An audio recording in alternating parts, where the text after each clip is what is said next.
मकर संक्रांति का त्योहार धूमधाम से मनाया जा रहा है। लोग प्रयागराज, वाराणसी समेत तमाम जगहों पर आस्था की डुबकी लगा रखे हैं। उत्तर प्रदेश के मुख्यमंत्री योगी आदित्यनाथ ने गोरखपुर में खिचड़ी चढ़ाई। तो 4 तस्वीरें इस वक्त आपके टेलीविजन स्क्रीन पर हैं। आस्था की डुबकी लगाते लोगों को आप देख सकते हैं। दूसरी तरफ मुख्यमंत्री योगी आदित्यनाथ पूजा अर्चना करते हुए उन्होंने इस दौरान खिचड़ी भी चढ़ाई, जिसका विशेष महत्व माना जाता है मकर संक्रांति के इस मौके पर। तीसरी तस्वीर आप वहां पर देख रहे हैं, खिचड़ी चढ़ाते हुए वो तस्वीर।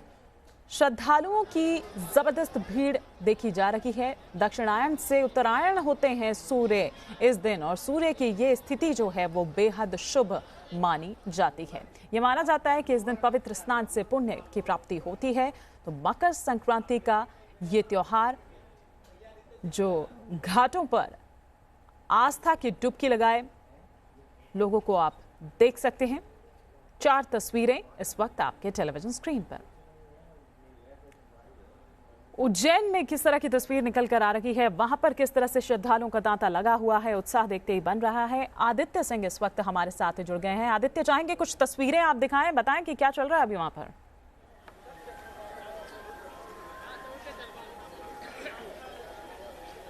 देखिए, निश्चित रूप से उज्जैन एक ऐसी पावन नगरी है जिसका आदि अनादि काल से कोई गणना नहीं रही है। यानी कहा जाता है कि अगर पृथ्वी की जो शुरुआत थी उसके उद्गम के साथ, उससे पहले से उज्जैन जो है वो उज्जैनी नगरी, माँ अवंतिका की पावन नगरी यहाँ पर मौजूद है।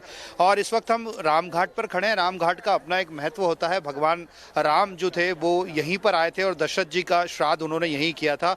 और उसी वक्त से माँ शिप्रा का एक अलग ही महत्व जो होता है वो यहाँ पर देखा जाता है।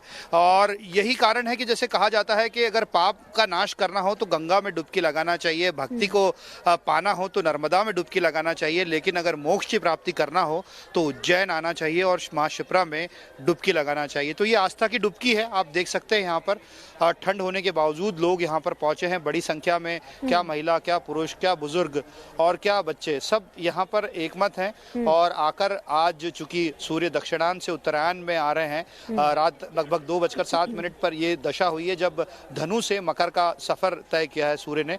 और ऐसा मान्यता है कि आज से मांगलिक कार्यों की शुरुआत हो जाती है। तो इस शुरुआत से पहले एक स्नान होना, क्योंकि हिंदू धर्म में ये मान्यता है कि स्नान ध्यान का सबसे ज़्यादा महत्व बताया गया है। और आप देख सकते हैं कि यहाँ पर स्नान ध्यान के साथ दीपक दान माँ शिप्रा में किया जा रहा है। और जिसे कहा जा सकता है कि एक शुभ कार्यों की शुरुआत आज से यहाँ पर होनी है।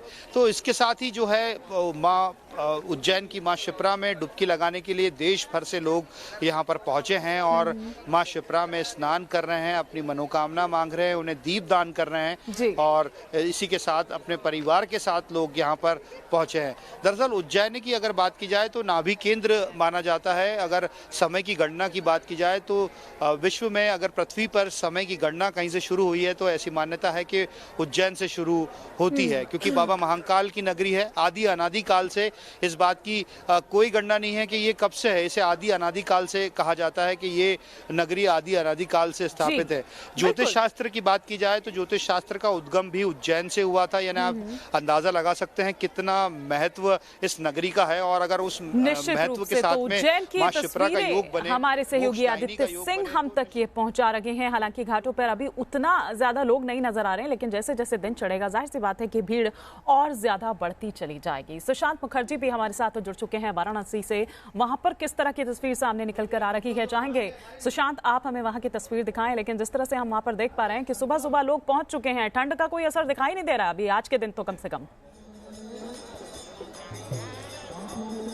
देखिए, देवादिदेव महादेव की नगरी है काशी, और कहते हैं कि महादेव के त्रिशूल पर बसी हुई है। और तस्वीरों में आप देखिए कि ठंड बिल्कुल भारी नहीं पड़ रही है, बल्कि आस्था भारी पड़ गई है। मकर संक्रांति का महापर्व है और आज के दिन सूर्य दक्षिणायन से उत्तरायण हो रहा है, मकर राशि में प्रवेश कर रहा है भगवान भास्कर। और ऐसे में भगवान भास्कर के उदय के साथ ही जो लोगों का हुजूम है वो किस तरीके से गंगा में डुबकी लगाता हुआ दिख रहा है। खासतौर पर बात की जाए मकर संक्रांति में दशाश्वमेध तीर्थ, जहाँ पर मैं खड़ा हूँ, यहाँ पर गंगा स्नान की, तो माना यह जाता है कि जो प्रयाग नहीं जा पाते किसी कारण से, अगर वो यहाँ पर दशाश्वमेध घाट पर स्नान कर ले तो उन्हें वही फल प्राप्त होता है। और इसीलिए जो श्रद्धालुओं को एक रेला है वो वाराणसी के इस घाट पर दिखाई दे रहा है। लोग गंगा में डुबकी लगा रहे हैं और आज मकर संक्रांति के दिन जहाँ एक तरफ खरमास खत्म होता है और सारे शुभ और मांगलिक कार्यों की शुरुआत होती है, तो दूसरी तरफ गंगा में स्नान करने और दान पुण्य करने का मकर संक्रांति का सबसे बड़ा महत्व माना जाता है।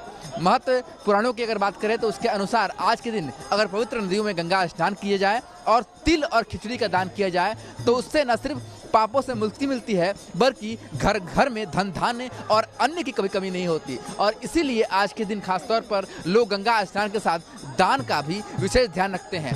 तिल का दान, खिचड़ी का दान, अन्न का दान, ये एक बेहद महत्वपूर्ण दान है जो मकर संक्रांति पे की जाती है। आज मकर राशि में सूर्य प्रवेश कर रहा है, जाहिर सी बात है आज से वसंत की शुरुआत होगी और जो इतने दिनों से कड़ाके की ठंड पड़ रही थी, आज से धीरे धीरे ठंड भी खत्म होती है और भगवान भास्कर पृथ्वी के नजदीक आते हैं और इसकी जो तपिश है वो मिलती है, तो ठंड से धीरे धीरे जो राहत है वो आज से मिलनी शुरू हो जाएगी। तो जहां एक तरफ मांगलिक कार्य की शुरुआत होगी तो दूसरी तरफ मकर संक्रांति के महापर्व पर लोग पुण्य कमाने का जो एक अवसर है वो किसी भी तरीके से छोड़ना नहीं चाहते। हालांकि पतंगबाजी की बात की जाए, पतंगबाजी का भी एक परंपरा रहा है, पर वाराणसी में सबसे ज्यादा धार्मिक मान्यताओं की बात होती है और इसलिए यहाँ पर गंगा स्नान, दान पुण्य और स्नान पूजन का खास महत्व होता है। बिल्कुल, और वो देखा भी जा सकता है वाराणसी के घाट पर। इस वक्त हम देख रहे हैं कि कितनी अभी भी सुबह सुबह भी कितनी भीड़ जो है वो नजर आ रही है। फिलहाल शुक्रिया सुशांत, आपका भी, आदित्य आपका भी इस तमाम जानकारी के लिए और तस्वीरों के लिए। लेकिन हम आपको तस्वीरें यहाँ पर दिखा रहे हैं अलग अलग घाटों से कि किस तरह से भजन कीर्तन और साथ ही साथ स्नान फिर दान, ये जो चीज है आज के इस पर्व पर वो देखने को मिल रही है। आस्था जो कि इन घाटों पर हम देख पा रहे हैं, ठंड का कोई असर वहां पर नजर नहीं आ रहा है, आस्था हावी नजर आ रही है।